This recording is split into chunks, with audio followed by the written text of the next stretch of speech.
Yo, what is this on? Yeah. Yeah.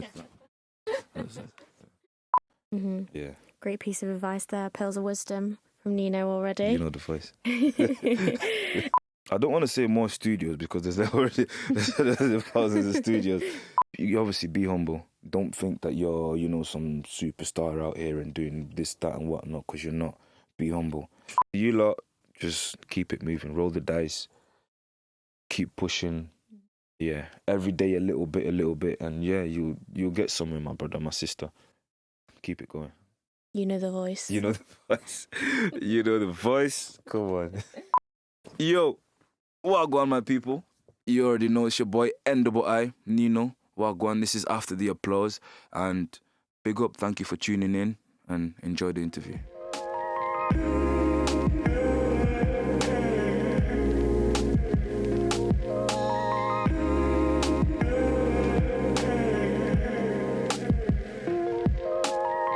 This is After the Applause.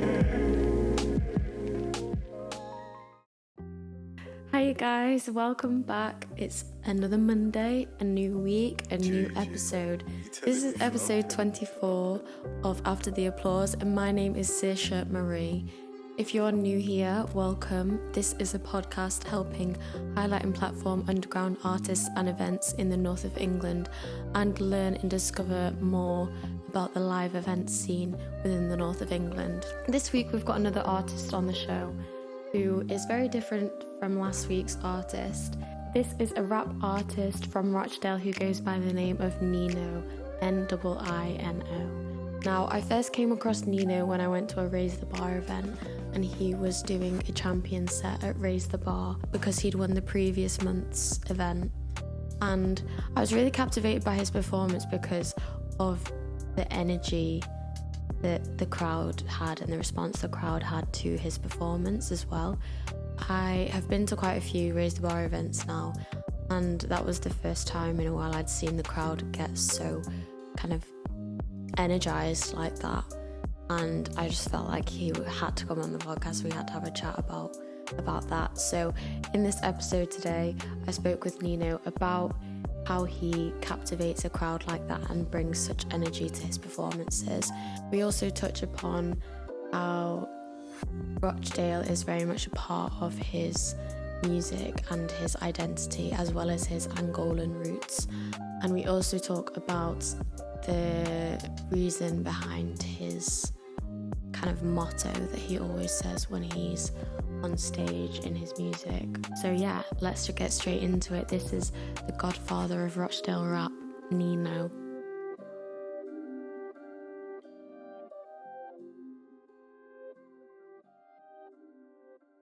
First question I want to ask you though is, what was the first gig you ever went to? Well, the first one I remember was this Angolan band. Obviously, I'm from Angola, and it was this Angolan singer called Elder. Yeah, Nice. yeah. That's the first one. That's the first one I remember. I want to ask you, what was your reason for getting into music and for getting into rap music? Music in itself, it was just... Honestly, I just saw that... I always liked music I was just a musical kid to begin with, like a musical child. But also, it was the happiness that it brought my mum. I remember, like, growing up and, like, just being a kid and, like, watching my mum. She'd be, like, just doing household stuff.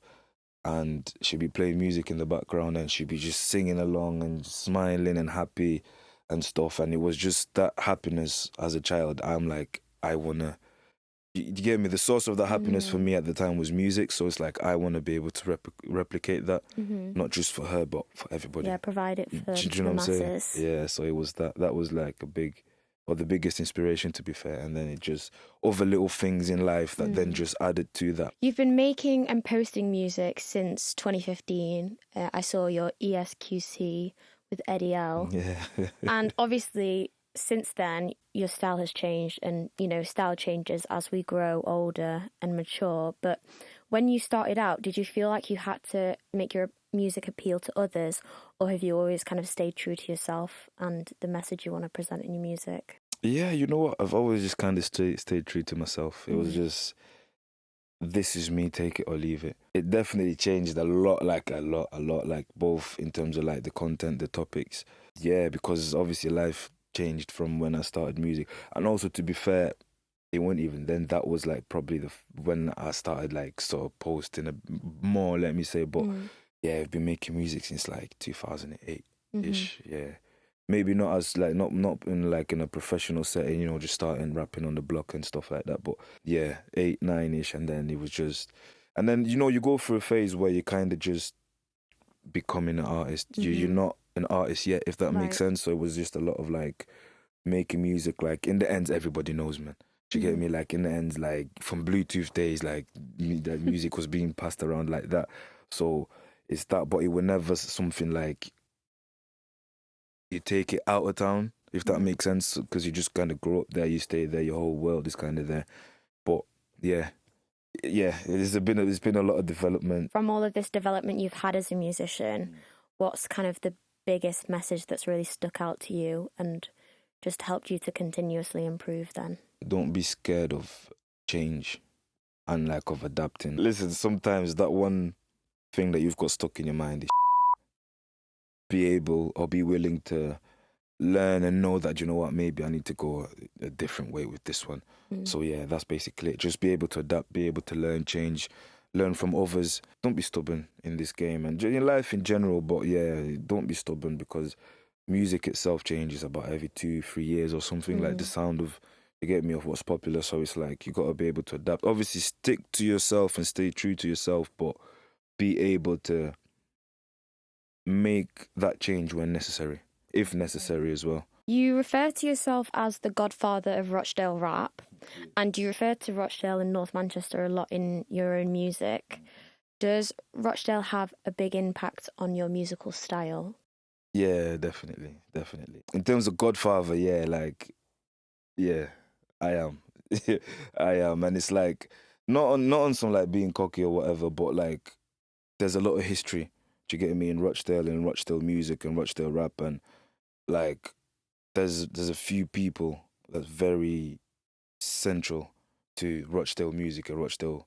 Do you get me? Like Rochdale music, let me say in general, like there's different people that are stamped Rochdale in their specific genres. You get me? And for me, like it's always been the rap thing. Like if there's a rap scene in Rochdale today, I can gladly and proudly say and loudly say that it's because me and other people were out here putting the work in. I was still coming to Manchester, going to Leeds, going to Liverpool, all my ones. When now there's a bit of a look into, yo, what's Rochdale on and what's this, what's that, like, do you get me? A lot of time it was like, yo, where's Niino? Where's Niino? Speaking about Rochdale and you kind of helping put Rochdale on the map, musical map, I guess, have you seen an increase in the support for creatives in Rochdale since you started out?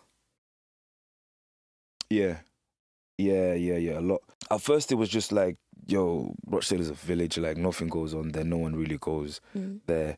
And always, it was like the news that came out of Rochdale was always negative as well. It was never something positive. So it was like, yeah, just change the narrative, really. Just change the conversation of Rochdale, but how are you going to do that? And the more, you know, we came out of, you know, of our area, the more people started seeing, you know what, there's actually music there. Oh, you know what, stuff actually goes on there. And yeah, people started paying attention, and I guess people seeing the value. Do you know what I'm saying? I guess people seeing the value. So there has been a lot of support, and big up everybody, you know, big up everyone that's taking us in and, you know, just giving us a little bit of your time to listen and see what we're about and who we are and stuff like that. Do you think there's anything else that could be done in Rochdale to kind of help young musicians trying to start out in their careers? Just reach out. Honestly, just reach out, because like sometimes I've had conversations with youngers and they've been like, you know what, sometimes I want to, you know, chat to you or Eds or something, but I don't know. I feel like, I don't know how, and I'm like, nah, just shout us if you need anything, you know, if you don't know where to go. Not to say that I've got all the answers or something, but man's out here. Do you get me? Like we're out here. We're doing things. We're meeting people. We're interacting with. Do you know what I'm saying? So it's like, listen, I'll point you in the right direction if I know. No problem. If you're stuck with, I don't know, logos or whatever, and you don't know exactly who to, listen, shout, man, and then yeah, I'll point you where to go. Not just me, but everyone. Like there is no, or there shouldn't be any sort of disconnect between the younger generation and the older generation. Like there's no. No such thing. Obviously, times have changed. Some things that we weren't doing or that we didn't have access to, for example, like back then we didn't have like the TikToks and stuff like that. So sometimes, I'm a bit of an uncle on there. Like I don't, sometimes I'm a bit of an uncle. So it's like, I go to my younger siblings sometimes. Like, listen, Sort me out. yeah, so how do I add this sound? So yeah, it's like just people need help sometimes. You get me? You're good at this, I'm good at that. How can we sort of, come together? I kind of have a personal question because I feel like there's a lot of rappers in Manchester, that associate themselves with where they're from. So, like yourself with Rochdale, there's rappers from Salford and Moss Side and everything. Mm-hmm. Is there any specific feature within a rap artist style that helps differentiate a rapper from Rochdale or Salford or Moss Side, or is it just the accent, maybe? It's the accent. I don't want to say the things we talk about because really and truly, like every hood's the same. Mm-hmm. Do you get me? Every place is the same. Like everywhere is literally the same. Yes, your city might look a little bit nicer, but listen, you miss bin day on Thursday. I bet you. Listen, so it's like it's your experience Mm-hmm. and how well you can portray and convey your experience and how you can tell your story. Okay. Because there's crackheads in Rochdale the same way there's crackheads in Salford. What makes my crackhead in Rochdale more interesting than yours in Salford? Do you get me? That's the only difference. So it's definitely the accent. It's definitely also because people they hear of Rochdale, but they don't know. If I tell them about Tweedale Street, they have no idea. No, where is Tweedale Street? Why is he mentioning Tweedale Street? What goes on there? So now it's me telling you about Tweedale Street. That's what's going to make you interested in what's going on. Because at the end of the day, you're a representation of your area. You get me? So it's like how you come across as well. And also it's the lingo. If there's little things that you're going to say that people haven't heard, so people get intrigued by little, you know what I'm saying, by little slang words and stuff like that. I've seen you've done a lot of collaborative work with other artists, Edzo Tales, Kenya Marax, KS, allowing you to break into other genres of music. So since doing this, has it changed the way you make and produce music? Well, yes and no. Yes and no. To be fair, like I said, I've always been able to adapt. Like, so like making music with other people, like, is not new. But majority of the times when, we're collabing and stuff like that, we're making music with people that we already kind of know for a long sort of time. But now it's a mix. There has to be some sort of, rapport there. And also, you got to be good. Now, let's be honest, like, you got to be able to, you got to know what you're doing. You obviously be humble. Don't think that you're, some superstar out here and doing this, that and whatnot, because you're not. Be humble. Yeah. But at the same time, you're not just going to make music with anybody just for the sake of making music. Right. Like, growing up, like, you might make music with your friends or people you know from your area because you know each other, your friends. Why wouldn't you type of stuff? You get me? But the more you take it serious, you're going to kind of figure out, like, this person is not really that good. Do you know what I'm saying? Or not obviously there's always room for improvement, so not to kind of, put them down, but you're gonna know, like, you're gonna see the difference. Right. So it's that you gotta be able to know to differentiate. And also, like, with the people you make music with, you gotta be able to, like, work with them. If you get me, like, I'm not gonna make this track with them now. Do I even like this brother? Do you know what I'm saying? Like, or am I just, do you get what I'm saying? So it's like, there has to be some sort of relationship there. Do you get me? There has to be something there with the making music. But also, I think it's good. Do them features. Why not? Do them features, because, like, you not only are you networking and meeting people and getting out of your own area and comfort zone, but also you're mixing audiences. Why wouldn't you do that? You get me? If it's somebody also that you rate, like, if no, my man's cold, do it. Why not? Do you get me? Test yourself. Sometimes it's also a test. Like, if I'm jumping on a track, my brother, I'm trying to murk you. Love and respecting that, yeah. But nah, I'm trying to murk you. Like, nah. did you hear what Niino said on that? Or do you know what I'm saying? Like, it's not a game. Like, I'm trying to murk you. So it's like, yeah, do it. Why wouldn't you? Do you get me? So yeah, there's pros and cons, but just be careful with who you work. You can think you're good. How do you know you're good? If you're just measuring if you're just measuring, yourself against yourself. Do you know what I'm saying? Go out there, go with the people that are hard, the people that are good. How do you fare against them? I've seen you perform live before at the Raise the Bar event when you won the champion slot. And you are able to create an energy that elevates and hypes the crowd up so effortlessly. And I just want to know how you do that. And have you always been able to do that? I put myself in that mind frame. Do you get me? I put myself in that mind frame, like before I'm on. Like, I want to say about 15 minutes before I go on stage. Like, you always know, listen, you're up next, or like, listen, you're gonna be. So it's like, cool, and then it just looks like, because by then I'm already peeping the crowd. I've already interacted with a few people. It's a lot of things, to be fair. It's also like the way the set list is, because the way the tracks are arranged is always in a. Most of the time, you see it's a build up. It's always works on a build up. Like, it's never gonna be the bangers at first or just in the. Well, depending on how much time we've got, you get me. But it's always a build up. So it's like, alright, cool. I know what I kind of need to say or what energy I want them to be in for this track. Do you get me? Because obviously I know what the track's about. I know what I was thinking when I made it. So it's like, this is what I want you to think. Do you get me? So how do I convey that message before the track has started to them? And yeah. And then again, I read the crowd. I just like to interact with the crowd. I have fun. Do you get me? It's a job. It's a dream, but I enjoy it. Yeah, it's just, I have fun. Like, I love what I do. So it's like, just love what you do, really and truly. And yeah, work with your track list. How do I want to end it? All right, cool. I want to end it on this one. What's the mood for this track? Do you get me? What's the venue like, to be fair? Do your research. That's another thing. Do your research on the people that go there. Do your research on the crowd. If it's like a boom bap event, bro, yes, it's cool to be different, no problem, nothing wrong with that.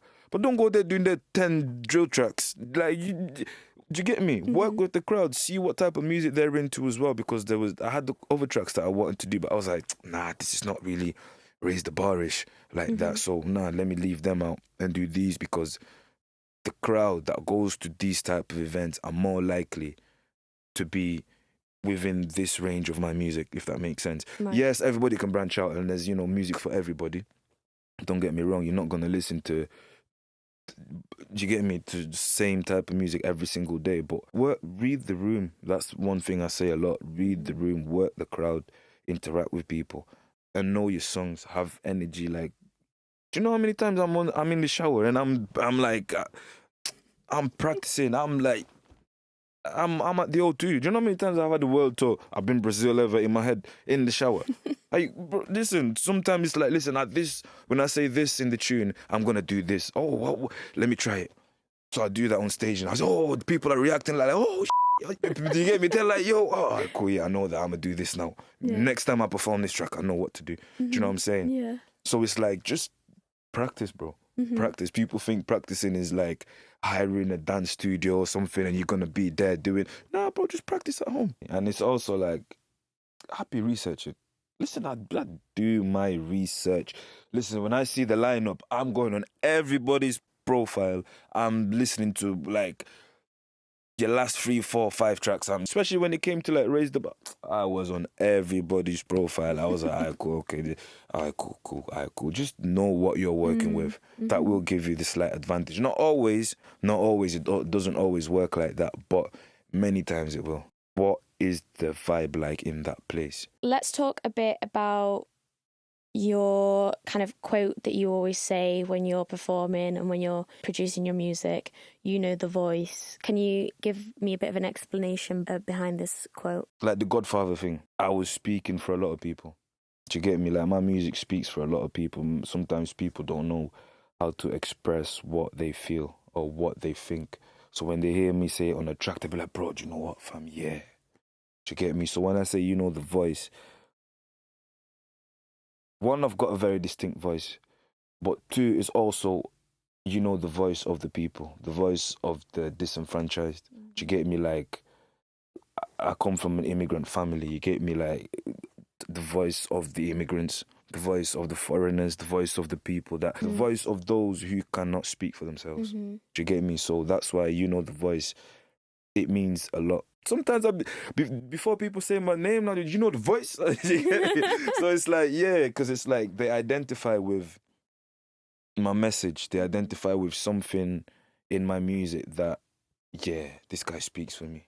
Do you get me? So that's where the voice comes from. Once upon a time, I had a idea not just to speak for myself and my own experiences, but also speak for others. Because there's a lot of people that suffer silently, and then before you know it, it's too late.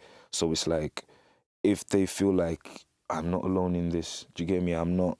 Oh, it's not just me that's. I speak for them, but they can't. They're unable to express it. Do you know what I'm saying?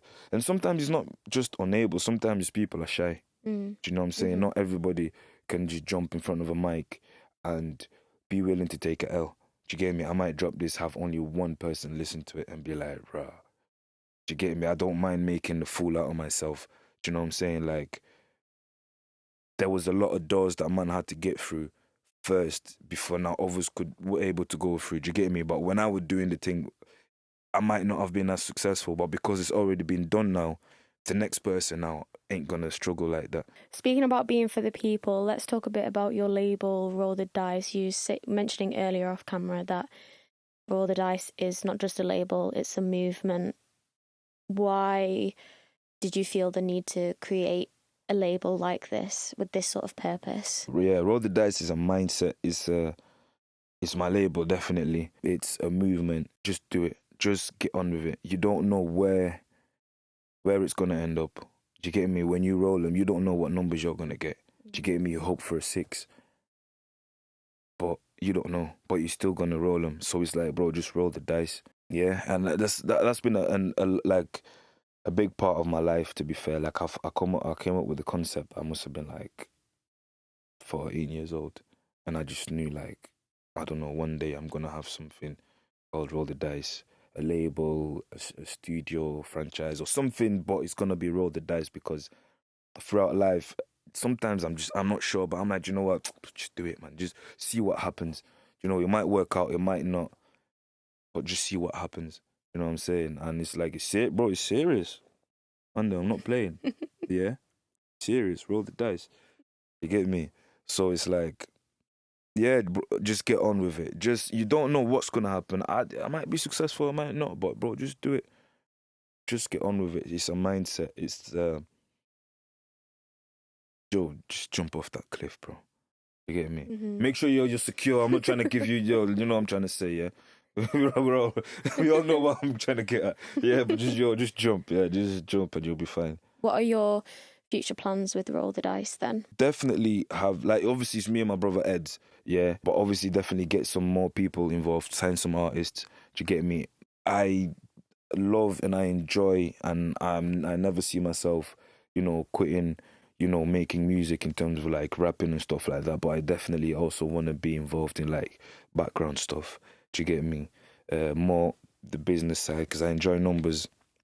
So I like working. I like challenges. I like having to work out logistics of stuff. Cool, how is this gonna work? Okay, we got to meet this deadline. Do you know what I'm saying? So yeah, I definitely want to work more in the background, but also I want to bring up the next generation. Do you know what I'm saying? Like, bring up the next generation and like give them like guidance, things that we never knew, access to things that we never had, and just be able to assist the next person, basically. What's coming up next for Niino in the next year? I've been working in the background. Yeah, I've been away. Yeah, I've been away. I've been plotting. Yeah, I've been scheming on you, man. So in about a week's time from this dropping, I should have a tune coming out. Us. Yeah, it's been time. Yeah, the people have spoken. Yeah. To be fair, I've got bare music for the rest of the year. Like I was doing a bit of a disappearing act last year, drop one thing and then go missing for time, and then drop one thing and then go missing for time again, and that didn't get that didn't get me nowhere, to be fair. So yeah, I've just been working in the background doing everything, and yeah, I might have a little big project coming out towards the end of the year. But between now and then, it's just dropping bare music. Yeah, I've got bare music ready for you lot. And yeah, it was just getting all that ready. To be fair, we've got something from abroad that's gonna be happening, but I'll let you know towards, I wanna say, from December. Yeah? Remind me from like December. Mm-hmm. Yeah, you got something big coming.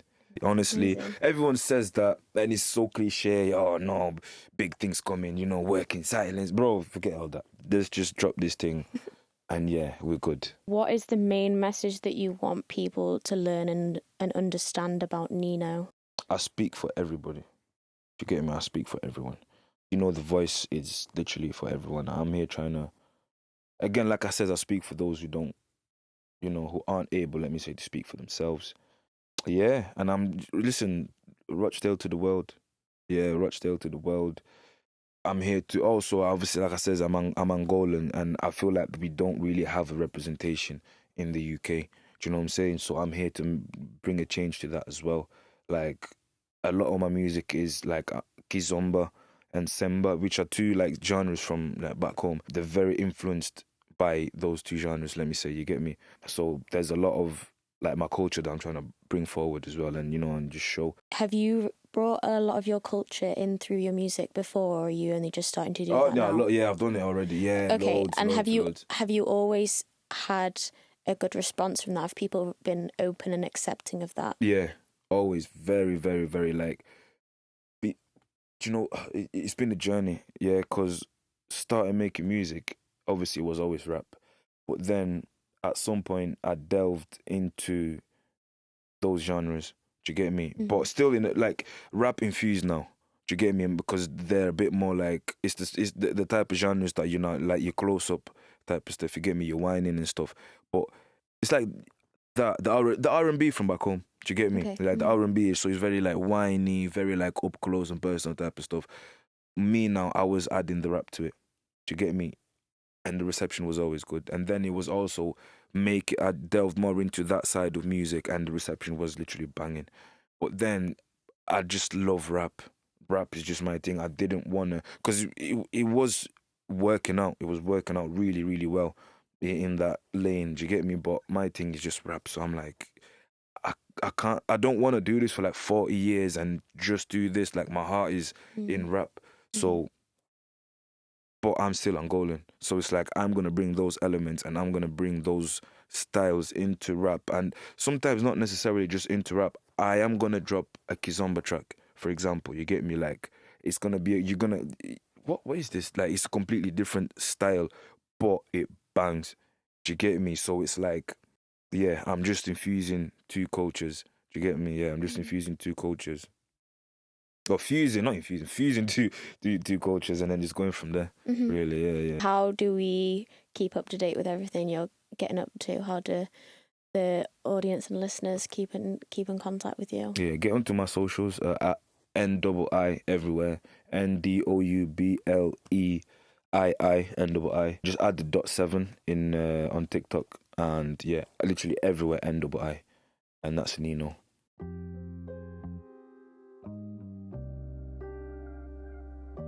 JJ, what you telling me, fam? So many great pearls of wisdom and pieces of advice throughout the interview. The first thing he said was, don't be afraid of change and learning to adapt, because music changes, taste changes. We're in an ever-growing, ever-changing society, and so you've got to be able to adapt your music to that. But that can also be really difficult, because although you need to adapt to new styles and new music that is being shown to society and people's tastes change, it's also, how do you manage that change whilst also staying true to yourself and true to the music you want to make and true to the path you want to take? it's quite a lot to juggle as an artist. So those are very key factors to think about, because they do kind of clash in a way. So it's about making them work together, really.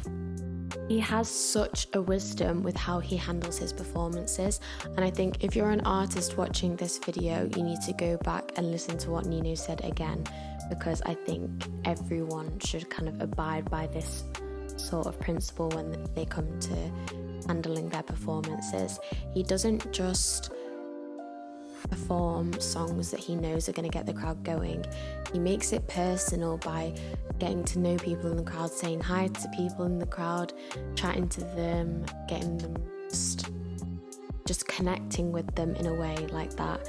And then he also looks at the crowd to see what songs he thinks in the set list will work and won't work, but he also does his research beforehand and researches the venue and the sort of audiences and crowds that they bring in, or researches the event and sees what sort of crowd they bring in and sees what style of his music will be liked and appreciated more by that audience.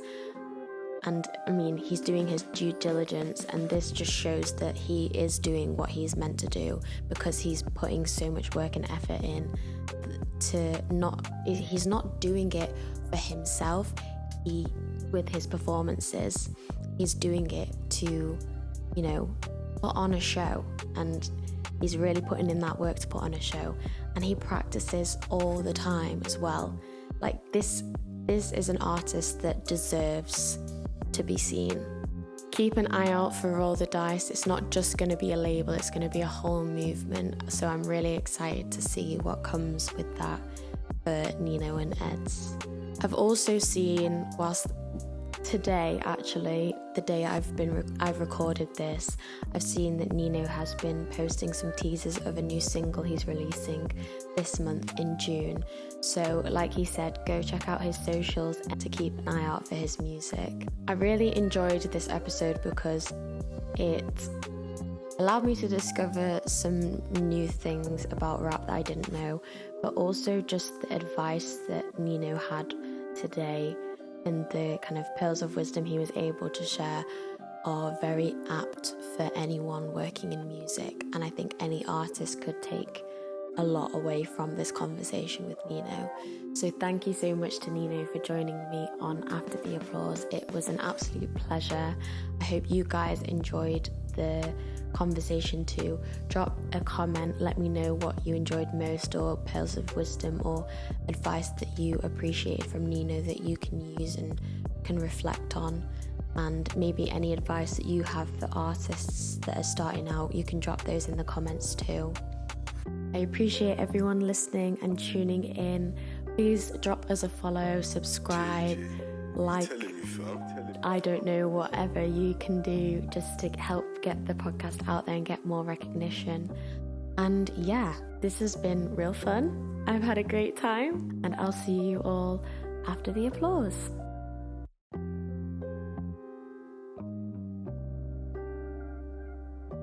JJ, what you telling me, fam?